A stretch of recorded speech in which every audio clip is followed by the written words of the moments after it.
One of the things when you're traveling in the off-season is you have to be prepared to deal with less than ideal weather. And today it's a little cloudy and blustery and rainy. It's not the ideal day to go hiking or shoot landscapes. So we're going to be concentrating on some indoor locations. One is a pottery studio and factory that has been in the same family for 6 generations. Here, they continue to make everything by hand. The other is a private museum run by a retired teacher and his wife, which contains a vast array of artifacts from the history of Sao Miguel. The breadth of the collection is stunning.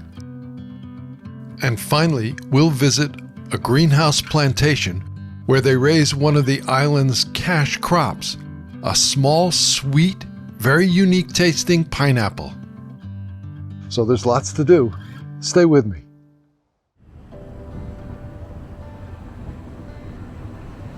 In the Azores, you have to be ready for all kinds of traffic on the roads. We were just outside of Lagoa, our destination for the morning, when I saw these gentlemen playing dominoes.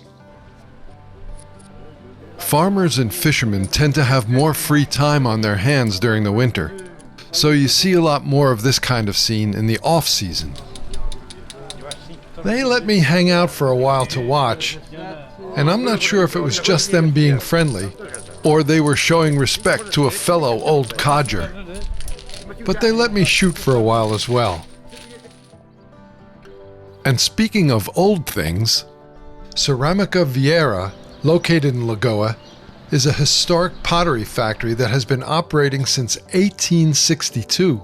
It is the oldest and one of the last pottery workshops in the archipelago, and has been in the same family for 6 generations. Now, the first 4 generations of the Vieira family to run the factory were all males, but since then it's been run by the females of the family. Today, Manuela Vieira and her sisters Teresa and Leonor call the shots, and 80% of the staff is female. During the 19th and early 20th centuries, ceramics were essential in everyday life, providing durable and practical items for cooking and storage. These days, most of the pieces are decorative in nature, and except for some old Victorian-era machinery to prepare the clay, most of them are still handmade as well.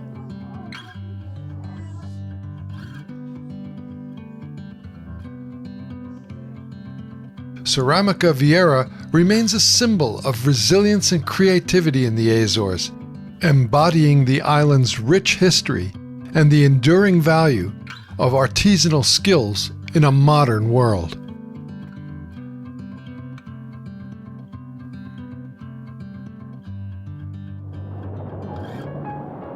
By the time we drove over to the other side of the island, the weather had changed completely. So we took the opportunity to take in the landscapes around the coast of Capellas, our next destination, including the famous Elephant Rock.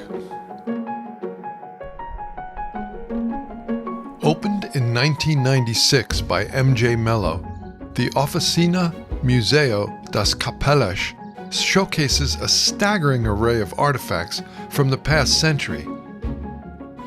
Located in an arcade-like building that Mello built himself, these displays are arranged in workshop setups. These include, but are not limited to, a village tavern, a typical island schoolroom, a textiles merchant, a letterpress printer, a record store, a toy shop, and a photography shop. Besides the more than 24 life-size store models, there is an entire anteroom of display cases of Mello's personal collections of ephemera. Everything from stamps, lighters, seashells, pencil erasers, bookmarks, stickers, to typewriters. and Melo's own traditional Azorean handicrafts, such as these delicate flowers made from the leaves of garlic cloves, fish scales, and pith from fig trees, are also displayed. Melo also carries on a monastic art tradition of painting terracotta figures in his workshop. If this museum were sponsored by the Azorean government or the Portuguese national government, it would be amazing enough. But the fact that it is the product of one man's passion for collecting makes it truly remarkable. That pineapples even grow on Sao Miguel, located in the middle of the North Atlantic Ocean, is already something of a marvel, because pineapples are typically associated with tropical climates. But they grow here thanks to the help of these greenhouses, which were originally constructed in the 19th century and built from local volcanic rock.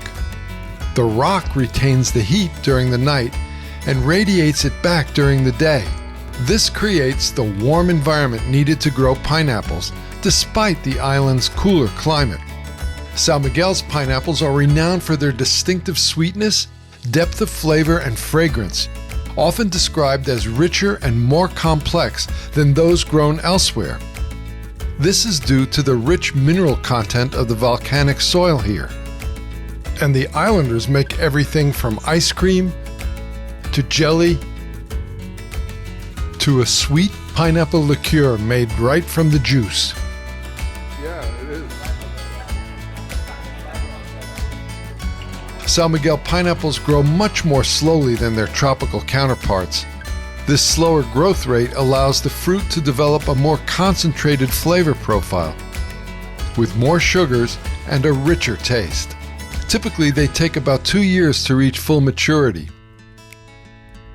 And because of the long grow time and the relative expense of shipping, very few of them ever make it off the island. If you want to taste these sweet beauties, you're going to have to make the trip. Since the weather was still cooperating, we decided on one more unplanned stop, the Cha Porta Formosa tea plantation. Now, there are only a handful of tea plantations in Europe, and Sao Miguel is home to 2 of the largest and most successful. This one and the larger Cha Goriana. The cultivation of tea in the Azores began in the 19th century, around 1874.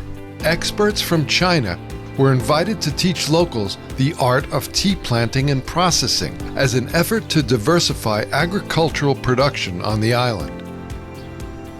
Both plantations continue to thrive thanks to the island's favorable subtropical climate, volcanic soil, and high humidity, plus their own hard work and emphasis on quality.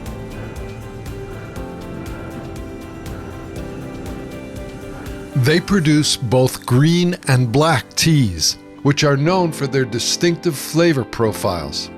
Now, there's no harvesting or production to be seen in the winter, but you can still enjoy a cup of tea and visit the museums in both of the plantation's gift stores.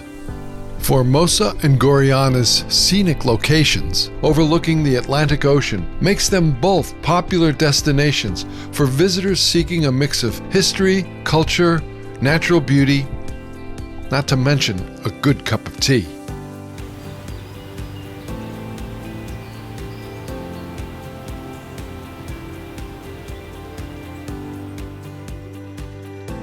We read about a nearby roadside cafe that served a killer fish stew on the weekends. And they weren't exaggerating, it was delicious. And it proved to be the perfect meal to cap off a day of exploration.